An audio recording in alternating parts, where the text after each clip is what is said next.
Today I am making a savory, nutrient-packed tomato soup. So stick around to see how I turn this into this. If you're ready to try a delicious fall comfort food soup, stick around, I've got you covered. To make my canning day go smoother, I often prep my vegetables in advance. So last night what I did is I prepared everything I needed today to make my soup. So I started with washing my tomatoes, dipping them in hot water, removing the peels, and cutting them up. So I have 16 cups of prepared tomatoes, and I use the Roma tomatoes. And then I went about chopping all my vegetables. So it's about 9 cups of low acid food, and I kind of mixed up the quantities a little bit. There was 2.5 onions. I thought it was a bit much. I was afraid it was going to be too oniony, so I cut down the onions, increased the pepper. So I chopped up my onions, my peppers, my carrots, my celery, and I got all that ready last night. So today, all I have left to do is to assemble everything together, throw it in a pot, and cook my soup. I also decided to switch out the spices a little bit. Spices are always something that you can play around with when you're canning. So I switched out the bay leaves for some basil, and I'm still on the fence about the cloves. So the cloves are just going in a steeping sack or a cheesecloth sack that I'm going to make. I might not put them in too long because I'm looking more for the basil taste than the clove taste, and I'm not quite sure how those two will mesh together. To the pot, we're going to add our 16 cups of tomatoes, our chopped up peppers, and as you'll see, I didn't chop them really small. Everything is going to cook down, and we're going to puree all this together. I will put the exact ingredients inside in the description below. These are the onions, carrots, celery, basil,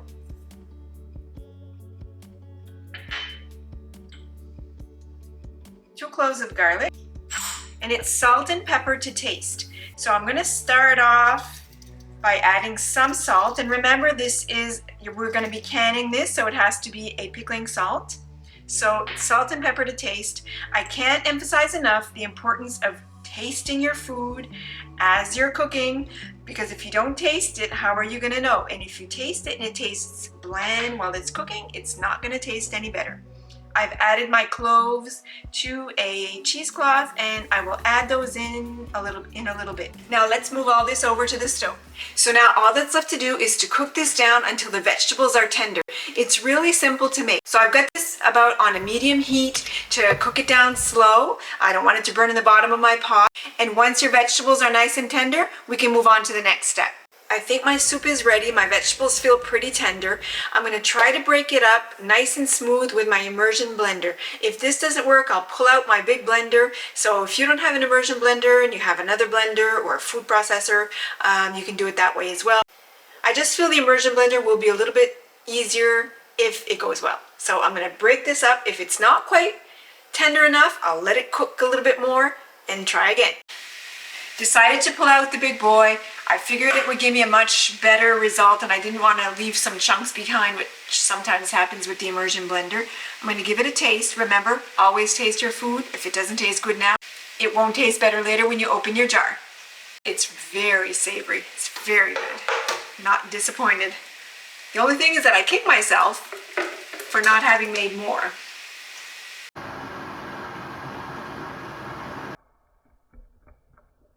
Much better consistency. I'm going to pop this back on the stove top for a little bit just to bring it back to a boil, because we always want our stuff to be nice and hot when we can it. And it may have cooled down with all the transferring back and forth. So I'll just do that, and then we'll be ready to put these in the jars. Reheated my soup, went through my list of ingredients again to make sure that I hadn't missed anything. And I had forgotten to add my 1 cup of brown sugar. So needless to say, I've added as well 1 cup of brown sugar to the tomato soup. I started with half a cup. I thought, oh, seems like a lot of sugar, and it was so tasty. And then I added half a cup, and I thought, no, that's great, and I added the rest. So there's also 1 cup of brown sugar. Now it's time to get this in the jars. So I have my jars heating up over in my canner. My canner is also heating up over there on my stove. So we're going to fill our jars, leaving 1-inch headspace. This soup came out very thick, much thicker than I expected it would. It it's not like a cream soup, so don't expect that you're getting a cream soup. And remember, you can't safely can dairy, but what you can do is when you open your jar to enjoy your delicious soup is to add a little bit of cream when you're reheating it, or milk, or any kind of dairy that you like, if you like to add dairy to your soup.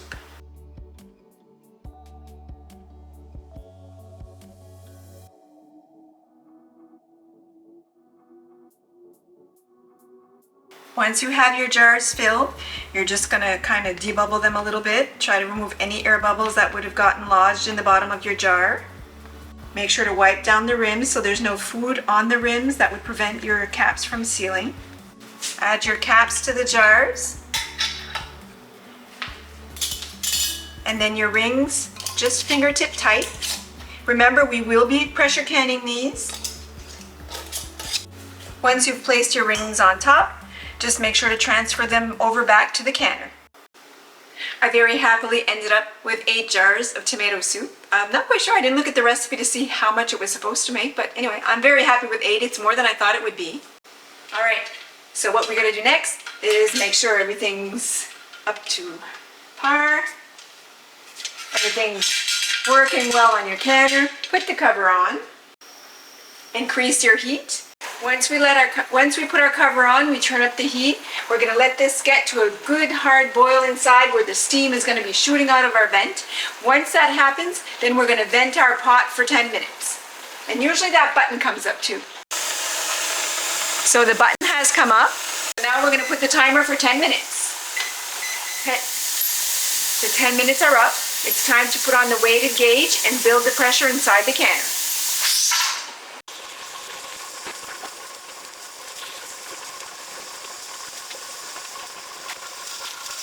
We are now at 11 pounds of pressure, so we time this for 20 minutes. 20 minutes are up. I'm going to turn off the heat, and I'm going to transfer it over to the other burner just to help it cool down faster. If you can't move your pot, if it's too heavy, leave it where it is.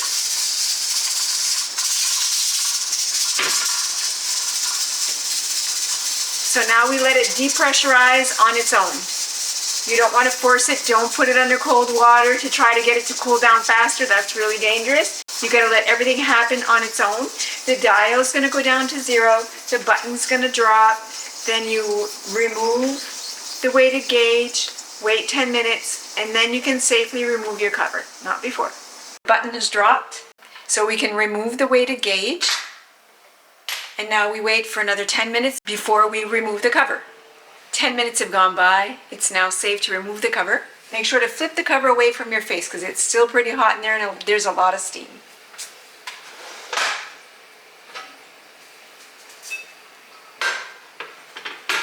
Let them sit for another 10 minutes.